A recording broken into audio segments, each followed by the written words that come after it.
Já, við ætlum að tala hérna á eftir svolítið Donald Trump, hann að taka við sem forseti Bandaríkjanna á morgun held ég. Og þau koma hingað Friðjón R. Friðjónsson og Stefán Pálsson sem báðir eru borgarfulltrúar, en eru kannski svona ólíkum stað í utanríkismálum að einhverju leyti. Við ætlum aðeins að ræða Trump og við ætluðum að ræða og við munum sátt ræða við þá hérna vopnahlið á Gaza.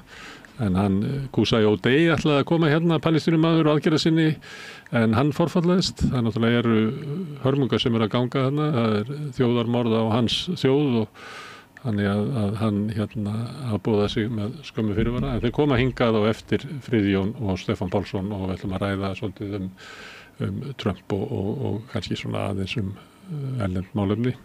Eins og þú vildi byrja hérna, spjallið hérna áðan á erlendum málefni? Já, mjög þetta bara þessar hérna loftárásir eða ekki á Gaza í morgun að meðan að Ísraelsmenn bíða eftir tölvupósturum með nafnalista frá Hamas að þá sendur þeir bara bombur yfir á Gaza. Þetta er bara eitthvað viðbútt? 27. Það voru síðustu fréttir sem ég heyrði. Við ræðum þetta á eftir, en við vorum nú að ræða svona mest bara samfélagið hérna heilt yfir. Við rættum ekki svo mikið pólitíkina.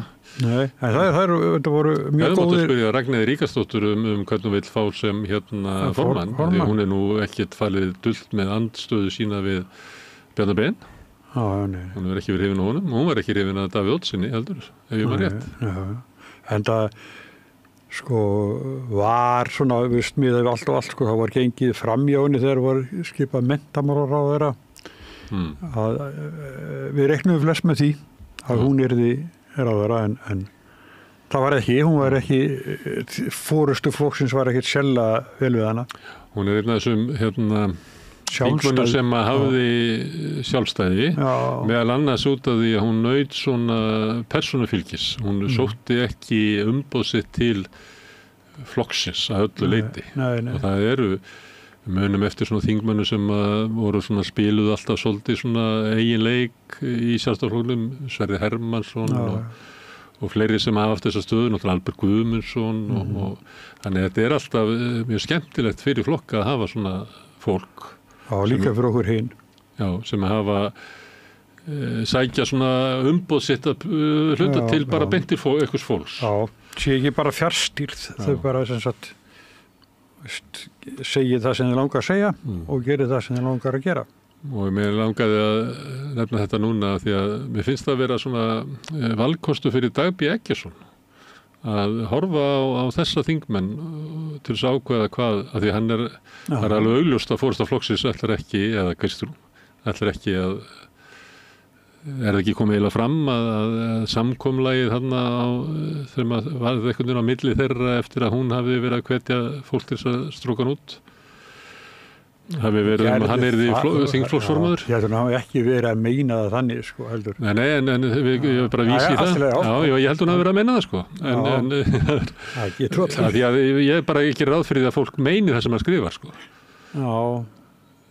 Ég er svona strika hann bara út til þess þannig sko. Já.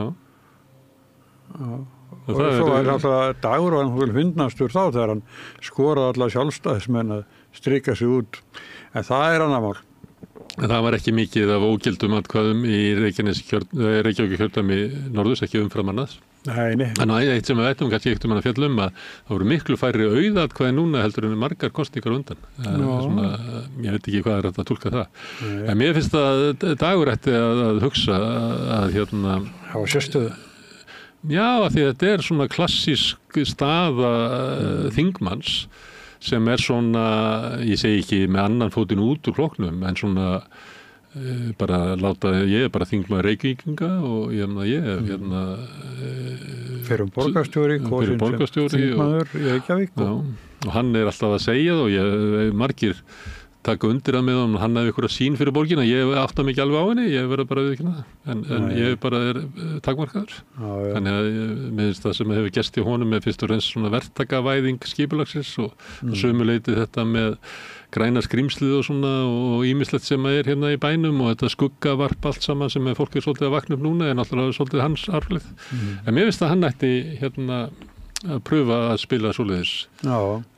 Hann formaður nefndarinnar sem á að rannsaka það sem miður fór í kosningunum. Já, það var svona nefnd síðast líka, ekki í Borgarnesi? Birgir Ármannsson leysti málið. Já, en það voru þingmenn að samþykkja eigið kjörgengi? Já.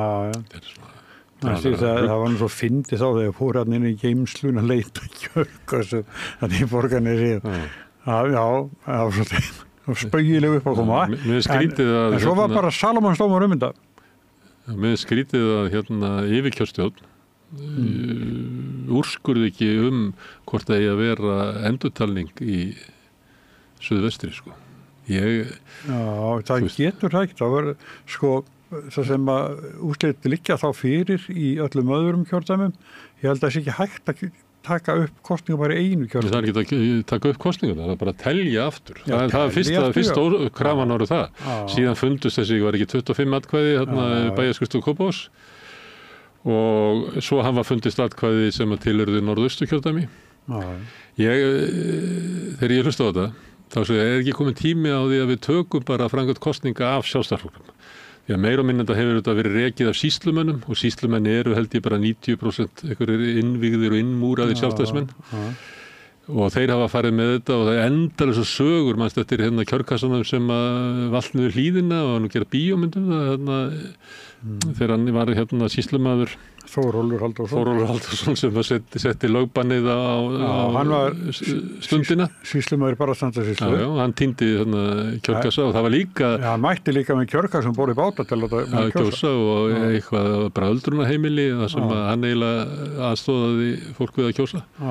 Og endalega svona sögur sem hafa verið alltaf til og það hefur verið þannig og svona eitt af þessu sem bara almennt viðurkennt og Íslendingar hafa bara sett sig við að þessi sjálfstæðis sýslumenn hafa svona bara haldið utan kosningarnar og ég held að það sé bara komið tími til þess að fara að gera þetta eins og hjá mönnum eins og sagt sko.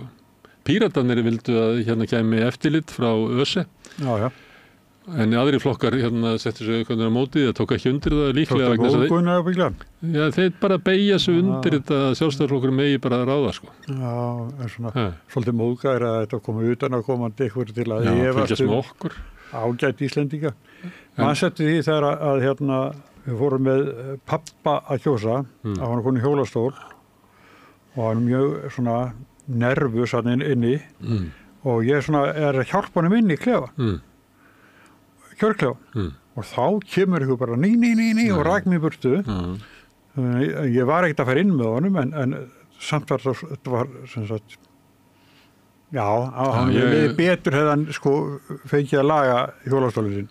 Ég kaus einu sinni með mömmu eða fór með mömmu á kjörstað þá verður settur upp kjörstaður inn á Hrafnistu og þá mæta ykkur svona menn og einn af þeim fer inn með fólkinu sem ekki getur valdið blýant eða eitthvað leys og mér fannst þetta skrítið andrúmsloft með þetta svona ekki alveg, þetta ekki svona þroskað einhvern veginn og það svona margt svona sem hefur bara verið því að þú veist þetta eiginlega okkar við erum svona rétt borðið til valda og við sjáum þetta og þá náttúrulega veður upp alls konar svona klúður og líka eitt í þessu sem ókunnan mann eins og þú segir, þá fengið einhvern ókunnan mann til að hjálpa sér en ekki til þess að afkoma þetta sinn sem stendur manneskinni margfalt nær. Og farið yfirleitt innvíðan og innmúraðan sjálfstæðismenn að fara með því að það eitthvað bara frændi sýslumannsins eða eitthvað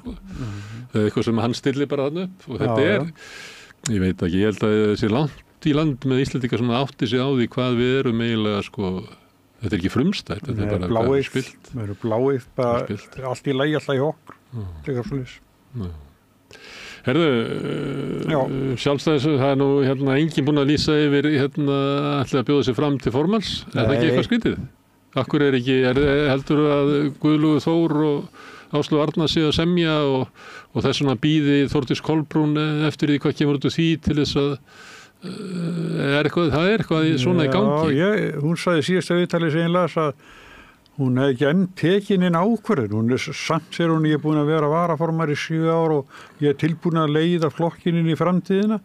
Síðasta flokksráðsfundi sem var mannst ekki, það var flokkurinn í einhverjum vandræðum. Það var haldinn skyndilega svona flokksráðsfundur eða var ekki afsögnin hjá Bjarna? Svona blásið upp í það á Hótel Esju sem heitir eitthvað Nordica í dag. Já. Þá hélt hún bara ræðu sig og bara einhvern veginn svona ævisögu ræðu hvernig sjálfstæði Ég er farin að efast að hún nái kjöri. Já, það sem ég er að segja. Ég held að hún sé að bíða eftir að því að það eru orðrómur það að Áslaug Arna og Guðlaugur Þór sé að semja hver taki við. Og ef að þau stilla saman strengi sína þá á Þórður Kolbrún enga séns. Nei. Og ég er ekkert svo viss að þú heyrt mig segja það, ég held að hún hafi ekkert svona mikil stuðning inn í flokknum og hafi ekkert skánað eftir því sem ári líða og það verður alltaf meira og meira var við andúðgagvartinni og ég sá viðtal við hana var ekki á Heimi Má þar sem hún er að leggja á eitthvað svona mildari útgáfu af Sjálfstæðisflokknum. Ég veit ekki, og þú veist, hún er ekki að tala gamli góði Sjálfstæðisflokkurinn að vera svona eins og Ragnheiður Ríkharðsdóttir og margir tala fyrir. Þetta er eitthvað svona blæbrigðamál sem að ég held að flokksmenn vilja ekki heyra. Það er stór hluti af flokksmenn. Þau vilja meira svona spöngi í þetta eins og Áslaug Arna eða svona fætir eins og Guðlaugur Þór en svona einhvern veginn svona mildari útgáfa af Sjálfstæðisflokknum. Ég held að þetta sé bara ekkert upp á pallborðið Nei. Þannig ég held að hún sé núna vegna þess að Áslaug Arna og Guðlaugur Þór er eitthvað að semja. Annað verði formannsefni og hitt varaformannsefni og það verði svona sáttagjörð inn í flokkin. Að þá myndi Þórdís Kolbrún líklega ekki hafa séns. Nei, þannig eru konur allavega 2/3. Það gætu unnið í fyrstu umferð. Með þeim tveimur. Gætu unnið í fyrstu umferð. Já. Hinn kosturinn er það að fari fram 3 eða 4 og þá verði líklega kostið 2 því að enginn að svo Guðlaugur Þór myndi aldrei ná meiri hlutanum á móti þeim 3 og ekki heldur Áslaug Arna en kannski svindlu við að því við erum að fá innlenda stjórnmálaskýrendur til þess að tala innlend málefni núna eftir og ræðum aðeins Sjálfstæðisflokkin svona í byrjun, ég veit ekki. Jú, Framsóknarflokkurinn, það er alltaf verið að tala að þessi svona undur og hefur trú á því að Lilja nái því að þrýsta á eitthvað. Þetta er nefnilega vonlaus staða sem formaðurinn er í, algjörlega vonlaus staða. En Lilja er í enn lakari stöðu. Já, þetta hún fjall að þingi. Það er bara... Já, ég var ekkert að hæpa hann upp neitt, ég er að segja, Sigur Ingi sem vil sitja sér fastast, hann er í vonlausu stöðu.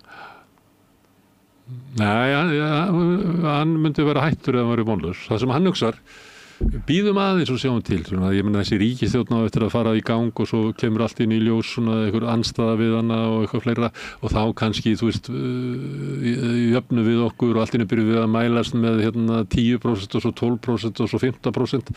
En viljið þið þá skipta formann? Nei, ég held ekki. Ég held að þetta sé hans plan.